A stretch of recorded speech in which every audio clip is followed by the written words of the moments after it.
Comment savoir par un moyen simple si les flèches sont tordues? C'est ce que vous allez voir dans un instant.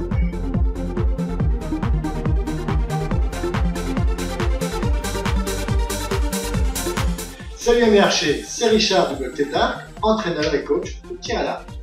Aujourd'hui, nous allons voir comment savoir si vos flèches sont tordues par un moyen extrêmement simple et qui tient dans la main.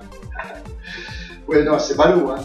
On arrive en compétition, surtout celle que l'on entendait depuis un bon moment. Et là, on commence à monter notre arc, tout ça. On prend ses flèches et on s'aperçoit qu'il y en a une qui est tordue. Je dis, oh là là, mais attends, peut-être que les autres le sont aussi. Alors, comment les vérifier? Comment je vais faire pour vérifier là, tout de suite, là, comment je vais faire? Alors moi, j'ai un petit moyen simple que je vais vous expliquer tout de suite. Démonstration. Voilà une flèche, je prends une flèche toute simple, une flèche en alu, c'est celle qui se tord généralement le plus souvent. Et bien moi, je mets la pointe de la flèche dans le creux de la main, alors attention de ne pas se faire, parce que certaines piquent pas mal. Et puis avec mon pouce et mon majeur, je la fais tourner. Voilà, comme ceci, je la fais tourner. Hop. Et normalement, alors, il y en a qui arrivent beaucoup mieux que moi, il faut aussi le faire tous les jours, je pense qu'on pourra bien y arriver. Et là on voit, et si elle vibre, effectivement, ça veut dire qu'elle est tordue. Donc c'est un moyen, tout simple.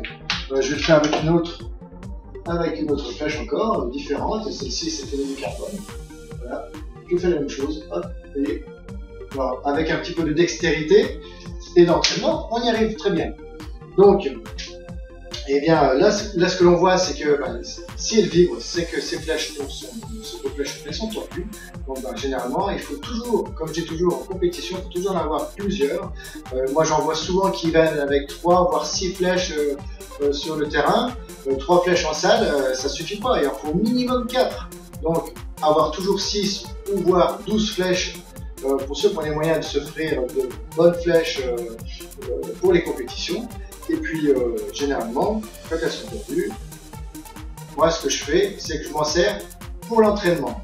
Dès que je fais mes entraînements, je tire des fois avec des flèches tordues. Je ne cherche pas à faire du résultat, je cherche simplement à faire mon geste. Et vous, c'est ce que vous devez faire pendant vos entraînements. Toujours vous améliorer toujours quelque chose. Donc voilà, et bien écoutez, c'était simplement ma méthode à moi pour savoir comment vérifier si mes flèches sont tordues. Par contre, vous connaissez peut-être un autre moyen. Dites-le moi ci-dessous, là, juste en commentaire, ou alors envoyez-moi un email en me disant, Richard, moi voilà, j'ai une méthode, je sais pas, je la fais rouler sur deux morceaux de ferraille, je sais pas. Dites-moi votre méthode, dites-moi ce que vous utilisez pour faire une vérification rapide. Partagez cette petite vidéo, likez comme toujours, et puis abonnez-vous sur la chaîne YouTube, la chaîne de Tétard. Allez, amis archers, je vous salue, à très bientôt.